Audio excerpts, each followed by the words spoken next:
para dar comienzo a un nuevo mundo de justicia, de paz y de seguridad nacional mundial.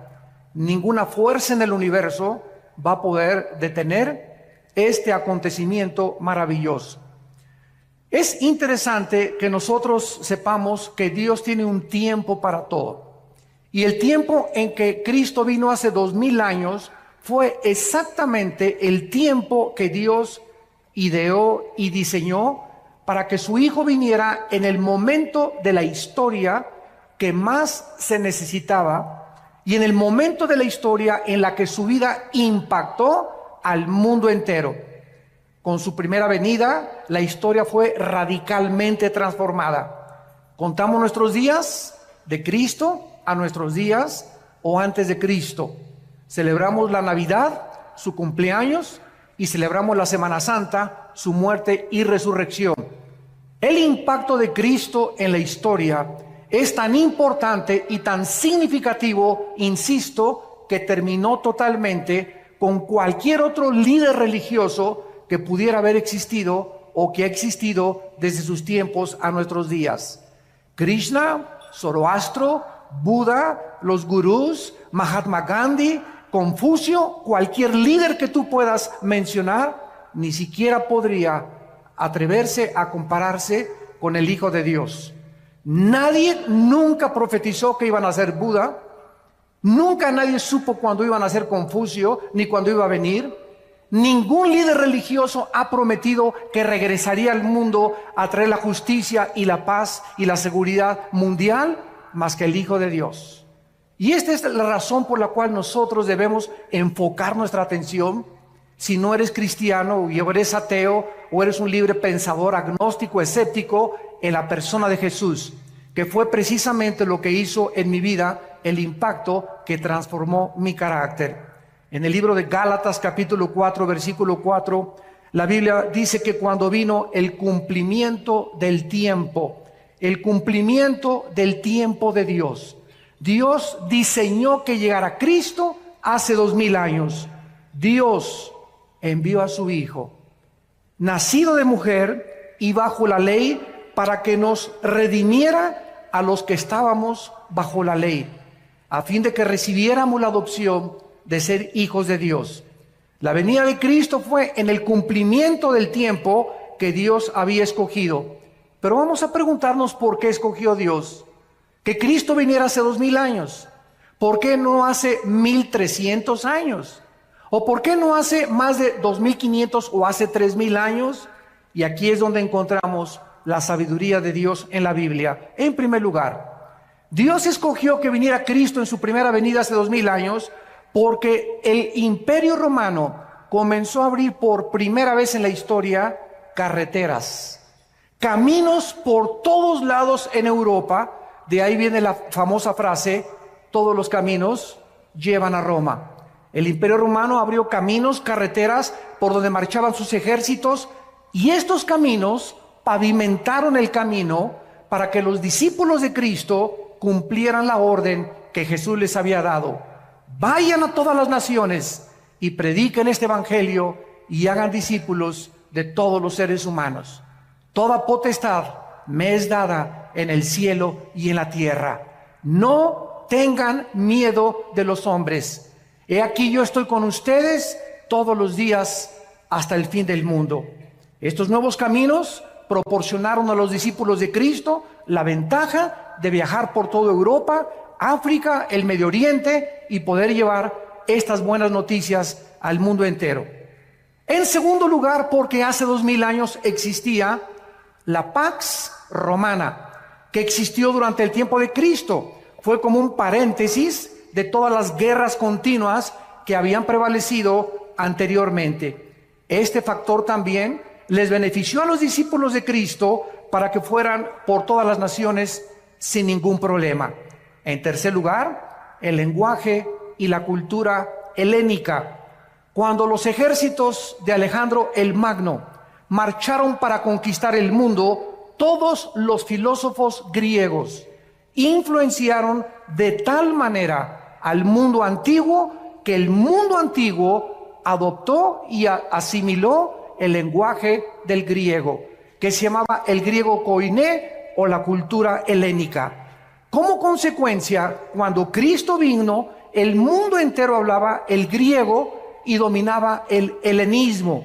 Esta igualdad de lenguaje y filosofía, al igual que los caminos que abrió Roma, pudieron prevalecer para poder llevar el evangelio y que no tuvieran absolutamente ningún problema en poder difundir las noticias de la salvación en Cristo Jesús. Pero en cuarto lugar, lo más importante por lo cual Dios envió hace 2000 años a Cristo al mundo fue por el gran vacío que existía en la humanidad, que se vuelve a repetir exactamente 2000 años después, en la época, en el siglo XXI en que estamos viviendo. Las diversas y los cientos de religiones que había en tiempos de Cristo, con los miles de dioses de los griegos paganos, no pudieron nunca satisfacer ni a poder llenar el hambre de la humanidad de aquellos tiempos. Además, la inmoralidad, el paganismo, la idolatría, la depravación sexual, las filosofías griegas no pudieron satisfacer las necesidades más profundas del alma humana. En su primer carta a los Corintios, el apóstol Pablo lo escribe de esta manera en el versículo 1, versículos 18 en adelante. Y Cristo se dirige a los griegos, a los filósofos, aquellos que nadie ha podido comparar en 2000 años, los que se la pasaban interpretando el mundo mientras Jesús venía a cambiar el mundo.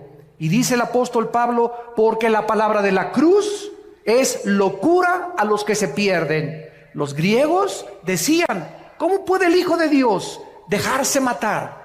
Nuestros dioses Zeus, nuestros dioses titanes y todos los grandes de la mitología griega son dioses poderosos. Un Dios nunca permitiría que mataran a su Hijo. Fue locura para los griegos, para la sabiduría humana, que Jesús muriera crucificado. Pero para los que se salvan, dice el apóstol Pablo, a nosotros es poder de Dios. ¿Qué hizo Dios hace 2000 años? Destruyó la sabiduría de los sabios y desechó el entendimiento de los entendidos. Dios hace 2000 años, a través de Cristo, envió este mensaje a todos los filósofos. Ninguna alma humana tiene la capacidad intelectual para entender a Dios. Nadie podrá, a través de sus proposiciones filosóficas, a través de sus conjeturas, a través de sus hipótesis, a través de sus especulaciones racionales, poder comprender a Dios. ¿Por qué? Porque los pensamientos de Dios son mucho más grandes que los pensamientos humanos. Y los caminos de Dios, la forma como Dios actúa, es mucho, mucho, mucho más grande y diferente a como nosotros creemos que Él debería de caminar. Entonces, para que podamos alcanzar los pensamientos de Dios a través de nuestro intelecto, jamás lo hubiéramos podido lograr. ¿Qué hizo Dios? Envió del cielo a su Hijo a este mundo. Y Cristo nos trajo a este mundo los pensamientos de su Padre. Nos dijo cómo era Dios. Nos dijo cómo hablaba Dios. Si tú quieres conocer a Dios, ve a Jesucristo. Si quieres saber cómo piensa Dios, estudia la vida de Cristo, porque Él es la imagen del Dios invisible, el primogénito de los muertos, el creador del universo. Dios pues nos habló a través de Cristo, y el apóstol Pablo entonces reta a los filósofos y les dice, ¿dónde están los sabios? ¿Dónde están los que todo lo alegan en la televisión y en el radio y en las películas? ¿No ha enloquecido Dios la sabiduría del mundo? La Biblia está diciéndote, tráeme a tu gallo Giro. ¿Quién es para ti el más sabio, la persona más inteligente, el filósofo más grande, tu héroe? Tráemelo, dice Dios, y ponlo aquí, y ponemos a Jesús a un lado. ¿En quién vas a pensar? ¿En Platón? ¿Sócrates? ¿Alejandro el Magno? ¿Oscar Wilde? ¿Zoroastro? ¿Buda? ¿Mahatma Gandhi? Piensa. Dios nos está retando. Tráeme a tu gallito Giro. Piensen ustedes en el personaje que más ha impactado tu vida. y comparémoslo con Jesucristo. Tráeme el libro que tú quieras de literatura, de genética, de historia, de geografía, de antropología, de aritmética, de física, de genética. Pónmelos aquí y ponemos la Biblia a un lado. No hay ninguna obra ni volumen en la literatura que se pueda comparar con la Biblia. Este es el mensaje que me ha gustado llevar a las universidades. Y retando a los universitarios, les he dicho lo mismo. Tráiganme ustedes y vamos a discutir y vamos a argumentar contra Marx, contra Freud, contra Carlos Darwin, contra Friedrich Nietzsche, contra Carlos Sagan, contra el que tú quieras. Cristo destruye la sabiduría y la filosofía humana. ¿Por qué? Porque son hombres. Hombres como tú y como yo, frágiles, con pies de barro, que no tenemos la capacidad más que limitada para poder llegar a un cierto punto de comprensión. Y el mundo se ha pasado tratando de entender el mal, la existencia de la maldad, que es el problema número uno de la filosofía y de los teólogos en la humanidad. La humanidad vivía en las peores condiciones en aquel tiempo, y entonces la Biblia dice, ya que en la sabiduría de Dios. El mundo no conoció a Dios mediante la sabiduría, ni de Platón, ni de los griegos, ni de Sócrates, ni de Carlos Marx, ni de ningún hombre puede darnos el conocimiento de Dios. Agradó a Dios salvar a los creyentes por la locura de la predicación. Dios escoge un mensaje que es locura al intelecto humano. Y el mensaje es este: cree en Jesucristo, lo que Él hizo en la cruz del Calvario, invítalo a tu vida como tu Salvador, y Dios te perdona tus pecados, pasados, presentes y futuros.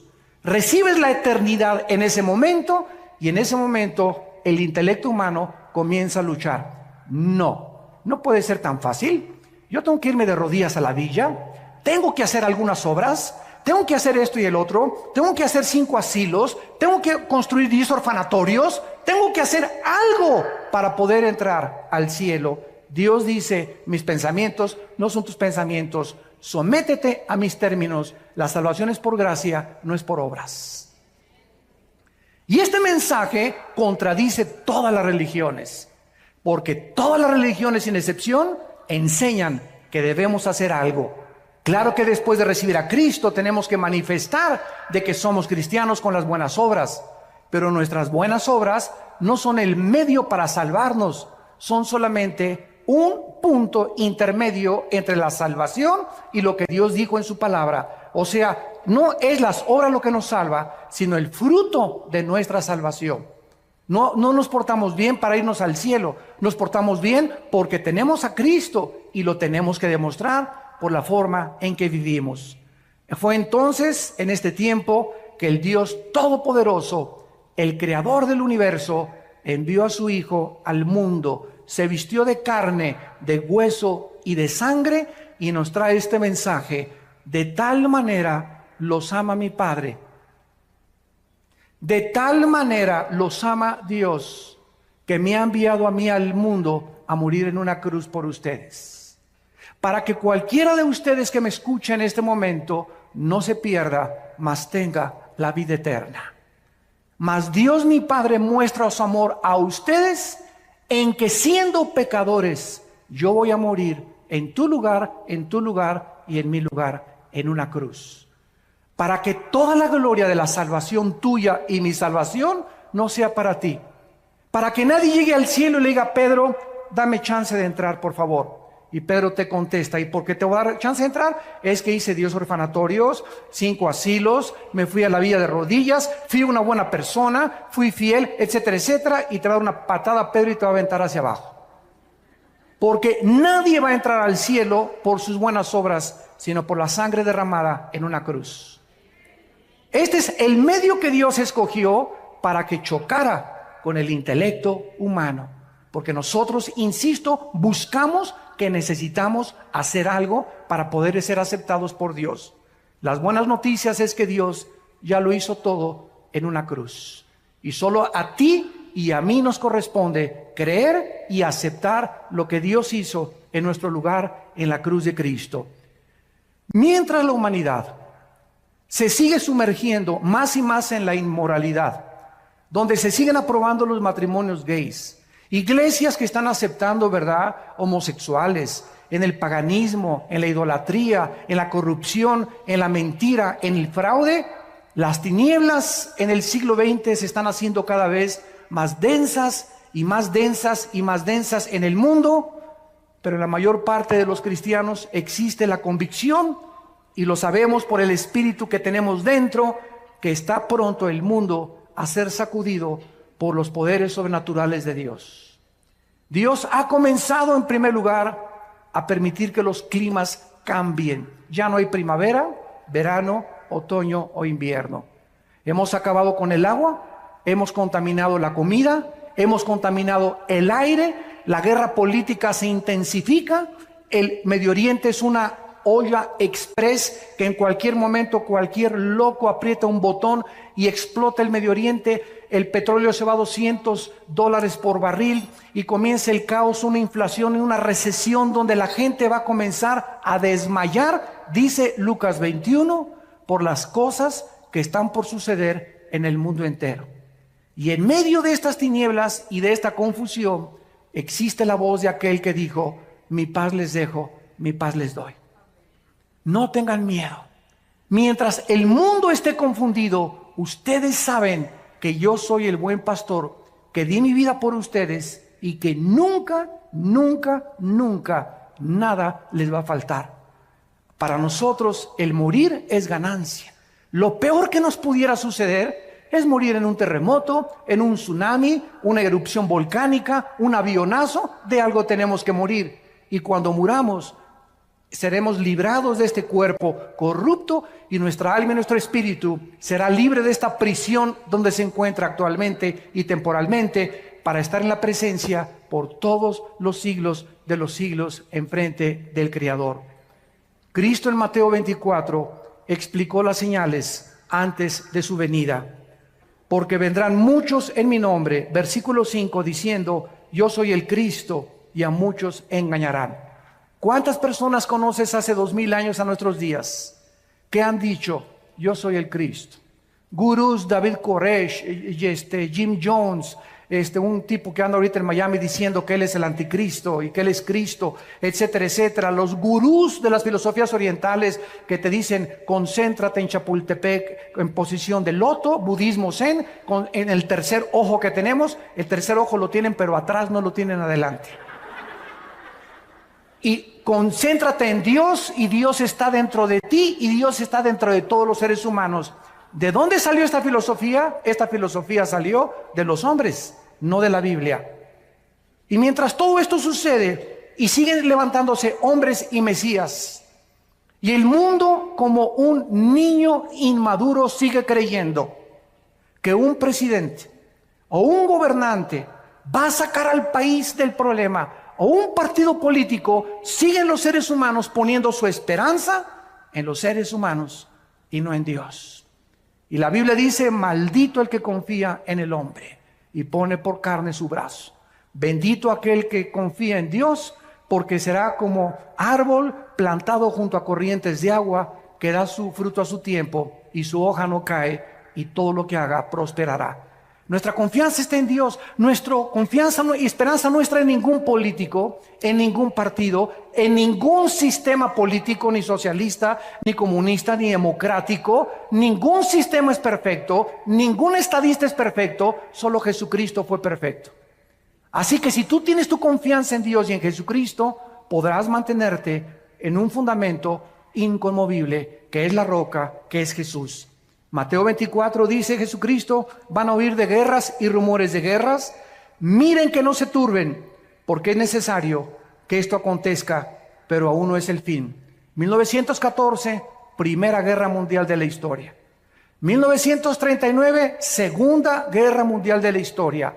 De 1945 a nuestros días, 445 revoluciones, más de 370 golpes de Estado, más de 15 cuantos genocidios. El siglo XX es el siglo donde más sangre se ha derramado, donde más guerras, donde más genocidios, José Stalin, Adolfo Hitler, Idi Amin, Lao Tse-tung, Mao Tse, y todos ellos, ¿verdad? Millones de personas mataron, pero al mismo tiempo e irónicamente, el siglo XX se caracterizó por ser el siglo donde más alta tecnología alcanzó el ser humano y donde más descubrimientos científicos se han logrado en toda la historia de la humanidad. Qué ironía que mientras el ser humano evoluciona en ciencia y en tecnología, se hunde en contrario en su moral. Cada vez se deprava más, cada vez hay más pastillas tranquilizantes, cada vez hay más confusión, porque el ser humano no fue nacido para él solucionar los problemas mundiales. Para eso tenemos a un Dios que dio su vida por nosotros en una cruz. Dice Cristo, iban a haber pestes. Te sonó la campana, ¿verdad? Que la influencia, que el ébola, que esto y el otro, que el SIDA, que el retrovirus del SIDA. Va a haber hambres, terremotos y todo será principio de dolores. Damas y caballeros, el mundo está entrando, lo que Jesús dijo hace 2000 años, al principio de los dolores. ¿Estás listo? Esto no es una coincidencia que hayas venido esta mañana a este desayuno. Dios te ama y Él quiere que tú te detengas y que pienses y reflexiones que la vida es mucho más que el sexo, que es mucho más que el alcohol y que las drogas, es mucho más que el dinero y es mucho más que la popularidad y la fama que puedas tener. Todas esas cosas te van a dejar vacío y te van a dejar insaciable, porque de esa agua volverás a tener sed, pero el agua que yo te doy, dice Jesucristo, será una fuente que salte dentro de ti para vida eterna, porque fuimos creados para Dios, y mientras nuestra alma no regrese a Dios, nada en esta vida nos podrá satisfacer, dijo Cristo. Y entonces muchos tropezarán entonces y se van a entregar unos a otros, y unos a otros se aborrecerán. Dios dice que antes de que Él venga, el carácter del ser humano se va a deteriorar. Y ahora hemos visto ya crímenes de niños de 8, de 9, de 10, 12 años de edad. Maestras de escuela acostándose con niños de 12, 13 años de edad, las maestras de 30 años. Madres que ahogan a sus hijos en los ríos y que los sacrifican porque el novio no le gustaron los hijos que tienes. Estamos viendo cosas que jamás en la historia habíamos visto. Ahora los adolescentes no son de 18 a 21 años, son de 12, 13 años de edad, ya manoseándose entre ellos, besándose entre ellos, usando drogas, usando alcohol. ¿Por qué? Porque el carácter del ser humano se está deteriorando y los padres no se han dado cuenta y lo están acabando de aceptar como algo normal. Y no es normal. Nosotros somos un pueblo santo, llamado por Dios. Somos linaje escogido para ir en contra de las diversiones, en contra de las costumbres, en contra de la cultura y la moral del mundo. Dios nos ha llamado a ser diferentes. Y en esta diferencia estriba precisamente si tú eres santo o perteneces solamente a una iglesia porque te bautizaron o porque tus padres te heredaron la religión. Esa es nuestra vida consagrada a Dios, donde podemos nosotros impactar al mundo con nuestra vida. Cada vez los padres se van contra los hijos ahora, los hijos contra los padres, divorcios por todos lados, la gente contra el partido político, entre los partidos políticos unos a otros matándose. Ya no les interesa México, no les interesa Argentina, les interesa su partido, no les interesa el bienestar de la nación, les interesa su imperio, les interesa lo que ellos anhelan, no les interesa tu bien ni mi bien, les interesa sus propios intereses personales. Este es el egoísmo del ser humano, donde ya se perdió la brújula por todos lados. Ya nadie sabe qué cosa es lo que están persiguiendo. Y dice Cristo, muchos profetas se van a levantar y engañar a muchos. Y por haberse multiplicado la maldad, el amor de muchos se enfriará. Pero el que persevere hasta el fin, este será salvado y será predicado este evangelio del reino a todas las naciones, y entonces vendrá el fin. No fue hasta 1975 que se puso en órbita el primer Sputnik en Rusia, hasta nuestros días, que ahora los medios de comunicación están llevando este mensaje al mundo entero. Ahorita me están viendo aquí más de 1,300 personas en este salón, pero en este momento estamos siendo observados también por más de 60 millones de seres humanos que están oyendo lo que tú estás oyendo. Increíble la tecnología del siglo XXI. La mayoría de la gente sabe que la humanidad se está desintegrando. Los cambios climáticos, los terremotos, la pérdida de ozono en el espacio, la contaminación del aire, el agua, la comida, las guerras del Medio Oriente son señales de que el mundo está a punto de explotar. Hace 2700 años, el profeta Isaías en el capítulo 24, versículo 3 en adelante, escuchen lo que escribió. Lo que voy a leer fue escrito, apúntalo, hace 2700 años. Y este rollo de Isaías que voy a leer se encontró en Qumran. Y estos papiros originales no los inventó Don Brown, ni el Código Da Vinci, ni ángeles ni demonios. No es mitología, esto está en el Museo de Israel. Y ahí puedes ver tú estos papiros del rollo de Isaías exactamente como lo tenemos nosotros en nuestra Biblia. Así que si alguno tiene una duda de la veracidad de los documentos históricos de la Biblia, ahí están los documentos originales que te dan testimonio de que esto es realmente palabra de Dios. Dice Isaías 24, versículo 3, la tierra será vaciada, completamente saqueada. Jehová ha pronunciado esta palabra, se destruyó, cayó la tierra, enfermó, cayó el mundo. Enfermaron los altos pueblos de la tierra y la tierra se contaminó bajo sus moradores. ¿Por qué? Porque traspasaron las leyes, falsearon el derecho, quebrantaron el pacto sempiterno. Damas y caballeros, cuando tú no les pones a los niños una línea y les dices, esto pueden hacer en vacaciones, entrar a su cuarto a tal hora, levantar sus cosas, esto no pueden hacer. No puedes salir de tu cuarto después de las 9 de la noche, no puedes hacer estas cosas. Si no ponemos una línea de demarcación a nuestros jóvenes, a nuestros niños, y si el gobierno no tuviera parámetros como los altos y los semáforos que te dice la luz amarilla, párate, porque si te pasas no sos responsable de un accidente, entonces el mundo sería una anarquía total. Dios ha establecido líneas morales. La moralidad no la puede legislar un gobierno, porque hay gobiernos que permiten las drogas, que quieren legislar las drogas, hay otros que permiten la homosexualidad, así que el gobierno no puede tener la moral absoluta. Solo Dios, nuestro Creador, nos puede decir, estas son las líneas de demarcación. Y Dios en la Biblia ha establecido que el matrimonio sea entre un hombre y una mujer. No entre Pepe ni Pancho, ni entre Lupita ni Carmelita. Dios le trajo una mujer a Adán para que los dos pudieran interrelacionarse con órganos reproductores sexuales diferentes, para que pudiéramos ser colaboradores con Dios entre seres humanos. ¿Qué ha hecho el hombre? Dice la Biblia, traspasaron las leyes. A mí no me importa lo que dice, a mí me importa ser feliz y no me importa lo que la cultura ni lo que la moral diga.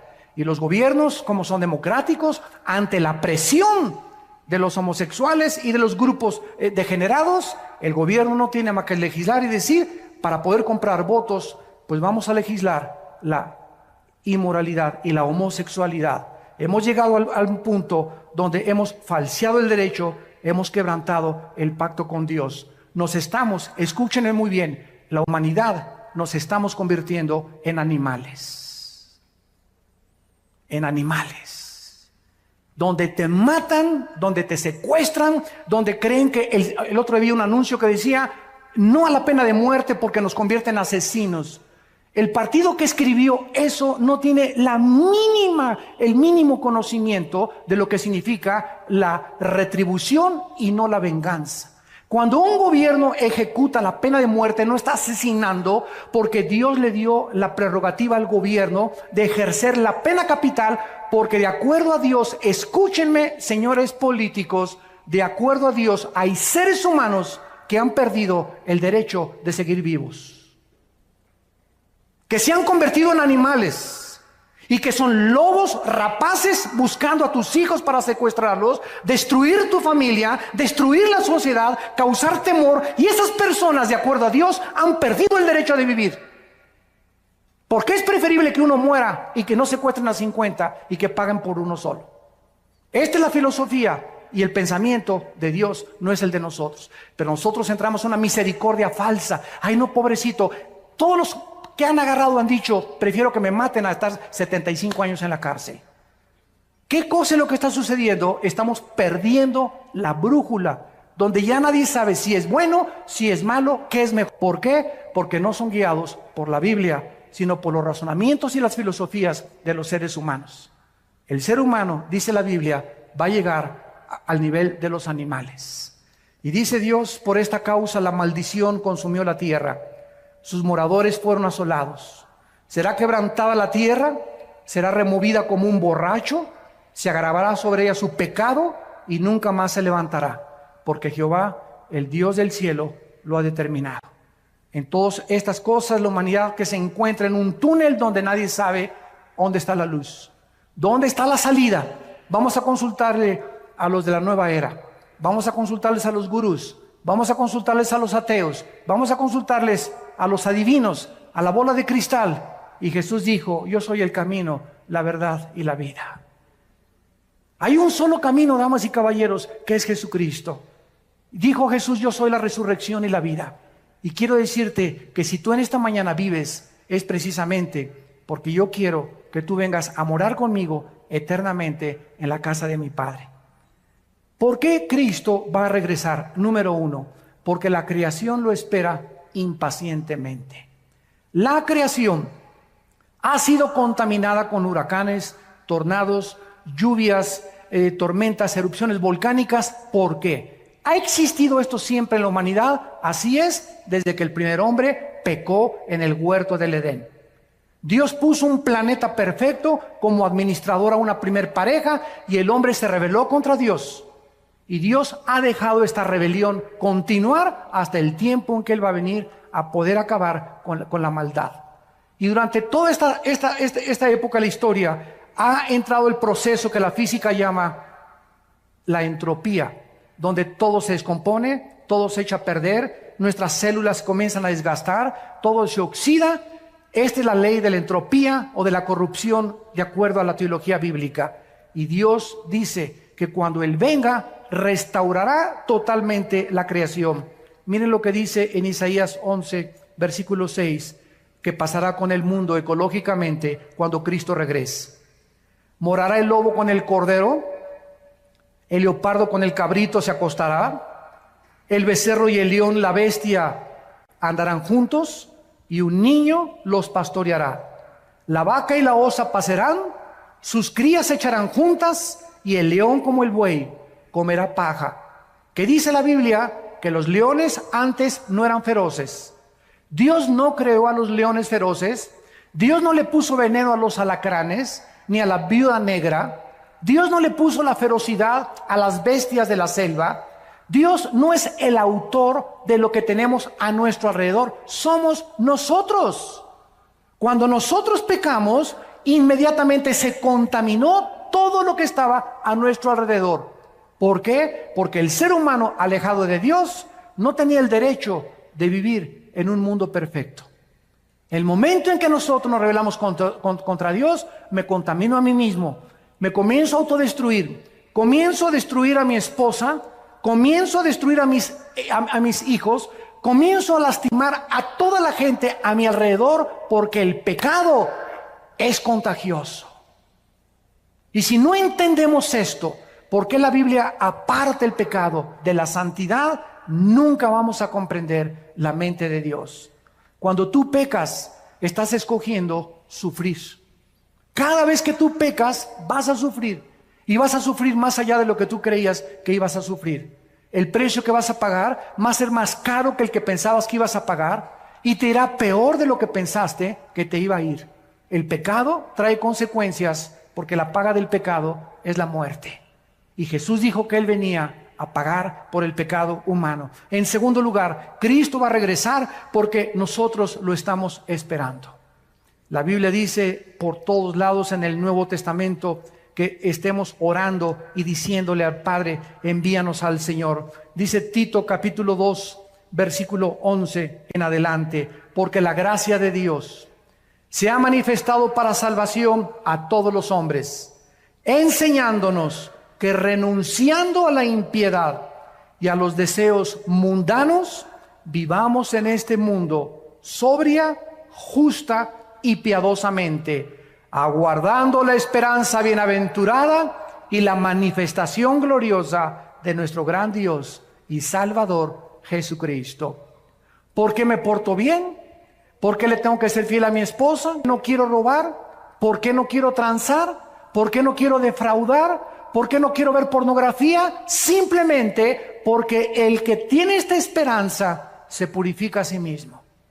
Si tú realmente crees que Cristo va a venir, tu vida tiene una perspectiva diferente a cómo vas a vivir. Porque si viene hoy en la tarde o viene la próxima media hora o hoy en la noche, tú vas a ser presentado y yo también, y no habrá nunca otra oportunidad para recuperar el tiempo que pudimos haber vivido en santidad. Por eso, amados santos, estar firmes y constantes, sabiendo que la obra en el Señor no es en vano. La Biblia dice que nosotros le esperamos, y yo te pregunto, ¿y tú a quién estás esperando? ¿Cuál es tu propósito para vivir? ¿Qué significado estás esperando que te dé lo que alcanzas en tu vida?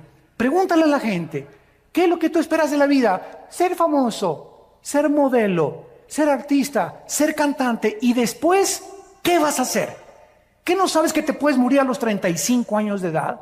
A los 40 años de edad, a los 50 años de edad, que tu carrera política puede ser frustrada por una embolia, por un ataque al corazón, que tu belleza puede ser extinguida mañana por un cáncer de piel o por cualquier problema que te pueda suceder. Nuestra vida está en un hilo. No nos hagamos ilusiones de poner nuestras perspectivas en este mundo. Está bien que queramos distinguirnos y todo, pero para la gloria de Dios, no para nuestros propios intereses. Si tu esperanza no está en Cristo, no eres más que una pobre criatura, desventurada, pobre, desnuda y triste delante de Dios. Porque lo que le da significado a nuestra vida es esperar a Cristo. En tercer lugar, Cristo tiene que venir porque la justicia lo demanda legalmente. Si Dios es justo y Dios ama la justicia, cuando Él venga, tiene que castigar el pecado. La paga del pecado es la muerte. ¿Cuántas personas conoces tú que se han muerto sin ir a la cárcel? ¿Cuántas personas hay en la cárcel que deben estar afuera? ¿Y cuántas personas hay afuera que deberían estar encerrados, pero por su influencia o por su dinero pueden salvarse del castigo judicial en este mundo? Escúchame, Dios algún día te va a pagar con todo lo que hiciste. No hay ninguno de nosotros que se le pueda escapar a Dios en el día del juicio, por cuanto Dios ha establecido un día en el cual juzgará al mundo con justicia, dando testimonio a los hombres con haber levantado a su Hijo de entre los muertos. En cuarto lugar, Cristo va a regresar para cumplir las profecías que Él dijo acerca de su venida. En el capítulo 14 de Juan, antes de morir, el día antes, Jesús les dijo a sus discípulos: no se turbe vuestro corazón, creen en Dios, creen también en mí. No permitas en estos meses y años que estamos viviendo que nada de las noticias, que el petróleo cayó, que el dólar cayó, que no hay trabajo, no permitan, dice Dios, que nada les robe su paz. Lo que nos hace ser vencedores ante las circunstancias adversas del mundo es la paz de Dios. Si tú no tienes en esta mañana, ustedes que nos ven por la televisión, si tú no tienes paz en tu vida, no puedes alcanzar ni lograr nada. Y déjame decirte algo, no tienes paz porque el pecado trae culpa, vergüenza, intranquilidad, irritabilidad, rencor y amargura. Cada vez que pecas, pierdes la paz, pierdes la tranquilidad, no te aguanta ni tu perro. Pero cuando tenemos paz, somos gobernados por algo que sobrepasa el entendimiento, Y que aunque podamos alrededor estar en medio de un huracán y de un tornado, sabemos que nuestras vidas están totalmente en las manos de aquel que dio su vida por nosotros en una cruz. Cristo dijo: en la casa de mi Padre muchas moradas hay. Si así no fuera, yo os lo hubiera dicho. Voy a preparar lugar para ustedes, para que si yo me fuere, vendré otra vez y los tomaré a mí mismo, para que donde yo estoy, ustedes también estén. Y ustedes saben a dónde voy y sabéis el camino. Tomás le dijo: no sabemos dónde vas. ¿Cómo podemos saber el camino? Jesús le dijo: yo soy el camino. Yo soy la verdad y yo soy la vida. Nadie viene al Padre si no es por mí. Fue lo que hizo que mi vida fuera consagrada a Dios. Cuando yo leí esto, ya había estudiado yo las religiones. Buda, había pertenecido al Partido Comunista, quería ser gurú, me quería el Himalaya, me quería rapar como los Hare Krishna, quería experimentar con las drogas, con la marihuana, con el LSD, etcétera, etcétera. Y cuando yo me enfrento con estas palabras de este hombre, caí en ese momento. Eran las 1:30 de la madrugada en mi casa, bañado en lágrimas. Por fin descubría a alguien que me decía: no puede que, quizá, chance y, a lo mejor me encontraba con alguien que me decía: yo soy el camino. No hay ningún otro camino, Armando, me decía Jesús, más que yo. Cualquier otro camino en el que tú te encuentres es un camino que conduce a la muerte. Yo soy el camino por donde tú debes andar. Agárrate de mi mano, dice Jesús, y vas a caminar conmigo y vas a tener vida y vida en abundancia. Y además, cuando mueras, vas a seguir siendo pastoreado por toda la eternidad por mi Padre. Cristo viene para cumplir sus promesas que Él nos ha hecho. Y terminamos viendo los contrastes entre la primera y la segunda venida de Jesucristo. En la primera venida de Jesucristo, Él vino a quitarse el trono, la corona, los vestidos reales, y bajó a un mundo de pordioseros. Bajó a un basurero que es el planeta Tierra. Y estando en la condición de hombre, no invitó a su nacimiento al Shah de Irán, ni a la Pompidou, ni a los Richelieu. No inventó a la clase media alta, ni a los políticos, ni a los encumbrados. Cuando Él nació, imagínate esto: el creador del universo nace en un pesebre. ¿Qué nos dice esto? Que Dios es un Dios humilde. Y que ese carácter de Dios lo debemos llevar nosotros en nuestra alma. Inmediatamente la humildad se refleja en los que siguen a Jesucristo de todo corazón. Y lo contrario es la pomposidad, la vanidad, la altanería, la soberbia, el orgullo que gobierna a los seres humanos. El desprecio por las clases marginadas, el creerse que por ser socialmente más educado o tener mejor coche o mejor color de piel o mejor esto, inmediatamente lo notamos en aquellas personas que no conocen al Hijo de Dios.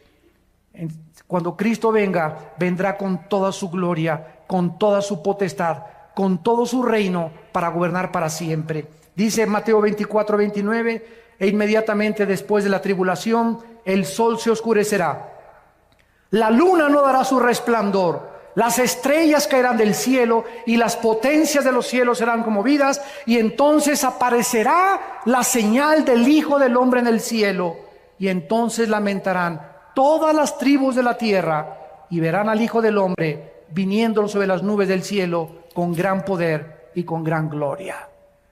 Vino como un siervo. Cuando Él venga, viene a reinar sobre nosotros. En segundo lugar, vino como un cordero en su primera venida. Cuando estaban ante sus enemigos, no abrió su boca. Pilato le dijo: defiéndete. ¿Qué no sabes que tengo poder para crucificarte o para soltarte? Cristo sabía que su vida no dependía de un gobernador. Y le contestó a Pilato y le dijo: ninguna autoridad tendrías si no te fuera dada del cielo. Él vino a entregarse como un cordero, pero cuando Él regrese, vendrá como el león de la tribu de Judá. a juzgar a los vivos y a los muertos. En su primera venida fue juzgado.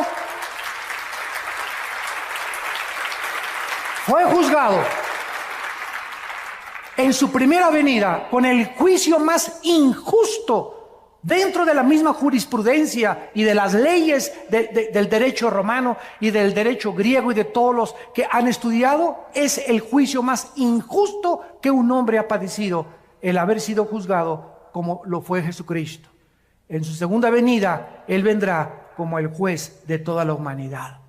En primera venida el mundo lo juzgó y dijeron: crucifíquenle, crucifíquenle. Cuando Él venga en su segunda venida, en estos días o en estos meses o en los próximos años, viene a juzgar a todos aquellos que se burlaron de Él. Y en cuarto lugar, cuando Él vino, nació en un pesebre.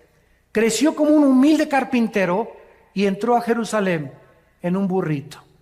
Pero cuando Él venga por segunda vez, vendrá en un caballo blanco. Y seguido de millones y millones de ángeles y de santos que vendremos con Él. Y dice Apocalipsis 19: entonces vi el cielo abierto, versículo 11, y un caballo blanco, y el que lo montaba se llama Fiel y Verdadero, con justicia juzga y pelea. Sus ojos eran como llama de fuego, había en su cabeza muchas diademas, y tenía un nombre escrito que ninguno conocía sino Él mismo. Estaba vestido de una ropa teñida en sangre, y su nombre es el Verbo de Dios. Y los ejércitos celestiales, vestidos de lino finísimo, blanco y limpio, le seguían en caballos blancos. De su boca sale una espada aguda para herir a las naciones, y Él las regirá con vara de hierro. Y Él pisa el lagar del vino del furor de la ira del Dios Todopoderoso. Y en su vestidura y en su muslo tiene escrito este nombre: Rey de Reyes y Señor de Señores.